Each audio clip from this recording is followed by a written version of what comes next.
അസ്സലാമു അലൈക്കും. ഇത് ഈ മാസം 8-ാം തീയതി നടന്ന കൊടുമുടി ഉറൂസിന്റെ ഭാഗമായിക്കൊണ്ടുള്ള ഒരു വീഡിയോ ആണ്. ഈ വീഡിയോന്റെ ചുവട്ടിൽ എഴുതിയിട്ടുണ്ട്, അള്ളാഹുവെ ഇവരുടെ ഷറിൽ നിന്ന് മുസ്ലിം സമുദായത്തെ കാത്തു രക്ഷിക്കണമേ എന്നൊക്കെ എഴുതി വെച്ചിട്ടുണ്ട്. എനിക്ക് ചോദിക്കാനുള്ളത് ഒരൊറ്റ കാര്യമാണ്.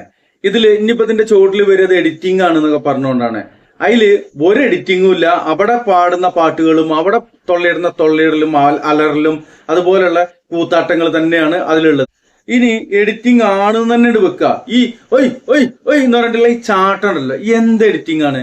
ഒരാള് നമ്മളൊരു വീഡിയോ എടുത്തിട്ട് ഇങ്ങനെ നേരെ നിൽക്കുന്ന ഒരാളെ വീഡിയോ എടുത്തിട്ട് ഇങ്ങനെ ചാടിക്കാനുള്ള ആപ്പ് തുടങ്ങിയിട്ടുണ്ടോ? എനിക്കറിയില്ല. ചില സംഭവങ്ങളൊക്കെ ചിലപ്പോൾ ഉണ്ടാവുമായിരിക്കും. എന്തായാലും സഹോദരന്മാരെ, എനിക്കറിയേണ്ടത് ഈ പിരാന്ത്, ഈ മൂച്ചിപ്പിരാന്ത്, ഇത് ആരാണ് ഇവരെ പഠിപ്പിച്ചത്?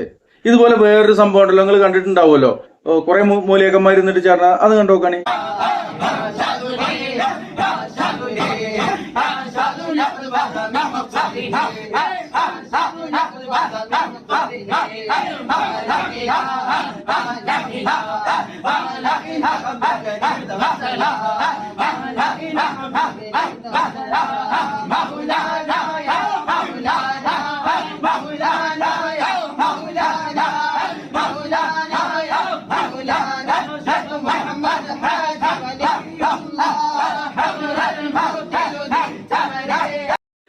ഇത് ആര് പഠിപ്പിച്ചതാണ്?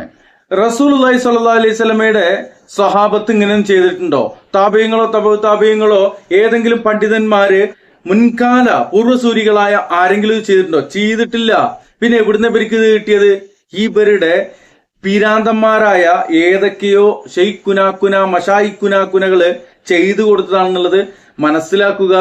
ഇതുകൊണ്ടൊക്കെ തന്നെയാണ് ഇവര് ഷിർക്കിന്റെ വരികളൊക്കെയുള്ള ചില പാട്ടുകള് അത് പ്രൊമോട്ട് ചെയ്തുകൊണ്ടും അതിനു വേണ്ടിയിട്ട് വാദിച്ചുകൊണ്ടൊക്കെ നടക്കുന്നത്. അത് സംബന്ധമായിക്കൊണ്ട് സുബൈർ സൽഫി പറയുന്ന അവരുടെ വല്ല നീലത്തിന്നും അത് അദ്ദേഹം പറയുന്ന ചെറിയൊരു ഭാഗമുണ്ട്, അന്ന് കേട്ടിട്ട് വരാം. വല്ല നീലത്തീന്നും എന്നെ വിളിപ്പോർക്ക് വായ്പോടാ ഉത്തീരം നൽകും ഞാനെന്നോവർ. ഈ അങ്ങാടിയില് ഇത് കേൾക്കുന്ന ശ്രദ്ധിക്കുന്ന ആരെങ്കിലും ഉണ്ടെങ്കിൽ നിങ്ങളുടെ വീട്ടിലെ മൊഹിയുദ്ദീമാലയിൽ ഈ വരി ഇല്ലേന്ന് പോയി നിങ്ങൾ അന്വേഷിക്കണം. നിങ്ങൾ ഭക്ഷണം കൊടുക്കുന്ന, ചെലവിന് കൊടുക്കുന്ന, സാലറി കൊടുക്കുന്ന, വരിസംഖ്യ കൊടുക്കുന്ന പള്ളിയിലെ ഖത്തീബിനോട് ചോദിക്കണം, ഈ വരി അതിലുണ്ടോ എന്ന് ചോദിക്കാൻ. ഉണ്ടോ? ശരി, അർത്ഥം ഞാൻ പറഞ്ഞുതരാം.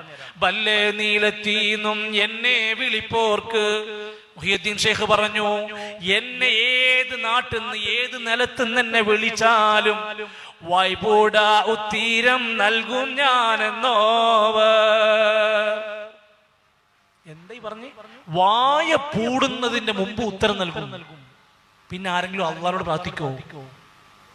വിളിക്കൂല. അള്ളാഹുവോട് പ്രാർത്ഥിച്ചാൽ അള്ളാഹ് പറഞ്ഞിട്ടുണ്ടോ വായ പൂടുന്നതിന്റെ മുമ്പ് ഉത്തരം നൽകാൻ? ഇല്ലല്ലോ.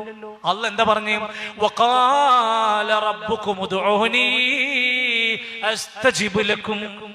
നിങ്ങളുടെ റബ്ബാണ് പറയുന്നത്, നിങ്ങൾ എന്നോട് പ്രാർത്ഥിക്കൂ, ഞാൻ നിങ്ങൾക്ക് ഉത്തരം നൽകാം. അള്ളാഹ് പറഞ്ഞതിന്റെ 4 ഇരട്ടിയാ പറഞ്ഞിരിക്കുന്നത്. ഞാൻ വായ പൂടുന്നതിന്റെ മുമ്പ് ഉത്തരം നൽകും. അതുകൊണ്ടാണ് വണ്ടി ആക്സിഡന്റിലായാൽ മുഹിയുദ്ദീൻ ഷെയ്ഖേ എന്ന് വിളിക്കുന്നത്. അതുകൊണ്ടാണ് ഒരു അപകടം സംഭവിക്കും അപ്പൊ തിരിങ്ങളെ എന്ന് വിളിക്കും. കാരണം എന്താ? അള്ളാനെ വിളിച്ച ഉത്തരം കിട്ടുമെന്നേ പറഞ്ഞിട്ടുള്ളൂ. മുഹിയുദ്ദീൻ ഷെയ്ഖിനെ വിളിച്ചാൽ വായ പൂടുന്നതിന്റെ മുമ്പ് ഉത്തരം കിട്ടും. നിങ്ങൾ ചോദിക്കും, നിങ്ങൾ നാട്ടിലെ ഈ പുസ്തകമുള്ള വീട്ടിൽ എന്റെ കയ്യിലുണ്ട്, നിങ്ങളെ കയ്യിൽ ഇല്ലെങ്കിൽ ഏത് ബുക്ക് സ്റ്റാളിലും കിട്ടും. ഖുർആൻ കിട്ടാൻ മടിയുണ്ടെങ്കിലും ഈ സാധനം എല്ലായിടത്തും അവൈലബിൾ ആണ്. പോയി നിങ്ങൾ തുറന്ന് വായിച്ചു നോക്കി. ഇങ്ങനെ കെട്ടുകണക്കിന് മാറാപ്പ് പാണ്ഡങ്ങൾ ഈ സമൂഹത്തിന്റെ മുമ്പിൽ ഇട്ടു കൊടുത്തു.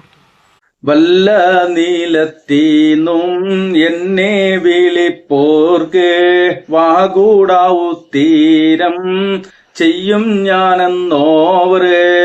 ഇവിടെ സുബൈർ സൽഫി പറഞ്ഞത് എന്താണ്? അല്ല പോലും പറഞ്ഞിട്ടില്ല വാ കൂടുന്നതിന് മുമ്പ് ഉത്തരം ചെയ്യാന്ന്. അല്ല പോലും നമുക്ക് വാഗ്ദാനം ചെയ്തിട്ടില്ല, നമ്മളോട് പറഞ്ഞിട്ടില്ല. എന്നിട്ട് ഒരു മയ്യത്തിനോട് വിളിച്ചു തേടിക്കഴിഞ്ഞാൽ ആ മയ്യത്ത് അത് കേൾക്കുന്നതിന് മുമ്പ്, നമ്മുടെ വാ കൂടുന്നതിന് മുമ്പ് ആ മയ്യത്ത് അറിയുകയും ആ മയ്യത്ത് നമുക്ക് ഉത്തരം ചെയ്യുകയും ചെയ്യും എന്ന് പറയുന്ന പിഴച്ച വാദമാണ് ഇവർ ഈ പറഞ്ഞുകൊണ്ടിരിക്കുന്നത്. ഇവരുടെ പിഴച്ച ഈ ഷെറിൽ നിന്ന് അള്ളാഹു നമ്മെ കാത്തു രക്ഷിക്കട്ടെ എന്ന് മാത്രമാണ് പറയാനുള്ളത്. അസ്സലാമു അലൈക്കും വറഹ്മത്തുള്ളാഹി. ഇങ്ങനെ മൂടുകുലുക്കി ആടുന്നുണ്ട്, ചാഞ്ചാട്ട ദിക്കറുണ്ട്, തുള്ളല് ദിക്കറുണ്ട്, ഓടി ദിക്കറുണ്ട്, ചാടി ദിക്കറുണ്ട്. അങ്ങനെയുള്ള ദിക്കറുകൾക്കൊക്കെ നിങ്ങൾക്ക് പ്രമാണം ഉദ്ധരിക്കോ എന്നങ്ങ് നിങ്ങളോട് ചോദിച്ച ആ ചോദ്യം ഒന്ന് കേട്ടോളൂ. ഞങ്ങളുടെ കരളിന്റെ കഷ്ടമായ ഹബീബുനാ മുഹമ്മദുർ റസൂലുള്ളാഹി സല്ലല്ലാഹു അലൈഹി വസല്ലം ആരുടെ കൂടെ ആടി? അത് കേട്ടത് ഇബ്നു ഉമർ റളിയല്ലാഹു അൻഹു അടക്കമുള്ള സഹാബിമാര്. അവിടെ നിന്നിങ്ങോട്ടുള്ള പരമ്പര നാഫി റളിയല്ലാഹു അൻഹു, അവിടെ നിന്നിങ്ങോട്ട് ഇമാം മാലിക് റളിയല്ലാഹു അൻഹു, ഇമാം ഷാഫിഈ റഹ്മത്തുള്ളാഹി അലൈഹി, അങ്ങനെ അങ്ങനെ അവിടെ നിന്നിങ്ങോട്ട് കണ്ണിമുറിയാത്ത പരമ്പരയിലൂടെ ഈ തോന്നിവാസാട്ടത്തിന്റെ പരമ്പരയൊന്ന്, പാരമ്പര്യമൊന്ന് കാണിക്കണേ. കണ്ടോ, ആ ചോദ്യത്തിനൊരു മറുപടി പറയാൻ ശ്രമിച്ചു നോക്കി. എന്താ തെളിവുദ്ധരിക്കാനായോ? പരമ്പര സഹീഹായ നിലക്ക് നിങ്ങൾക്ക് തെളിവുദ്ധരിക്കാനായോ? ആയില്ല മുസ്ലിയാരെ. മാത്രല്ല മൂപ്പരെന്താ പറഞ്ഞെന്നറിയോ? ദിക്റിൽ ലയിച്ച മഹാന്മാര് ആടിപ്പോകുന്നു. എന്തിനാണ് പ്രയോഗിച്ചത്? മനഃപൂർവ്വം ആടുന്നതല്ല, അങ്ങനെ ആടിപ്പോകും. ചിലപ്പോ തേങ്ങ ചുരണ്ടുമ്പോ ആടുന്നില്ലേ, തേങ്ങ ചുരണ്ടുമ്പോ ആടും പോലെ ആടിപ്പോകും. അങ്ങനെ ആടിപ്പോണതാ, മനഃപൂർവ്വമല്ല. രക്ഷപ്പെടാൻ സമ്മതിക്കൂല. നിങ്ങൾ ആടിപ്പോണതല്ല, ചിട്ടവട്ടത്തോടെ ക്രമീകരണത്തോടെ താളാത്മകമായ നിലക്ക് നിങ്ങൾ അങ്ങോട്ടും ഇങ്ങോട്ടും ആടുന്നത് തന്നെയാണ്.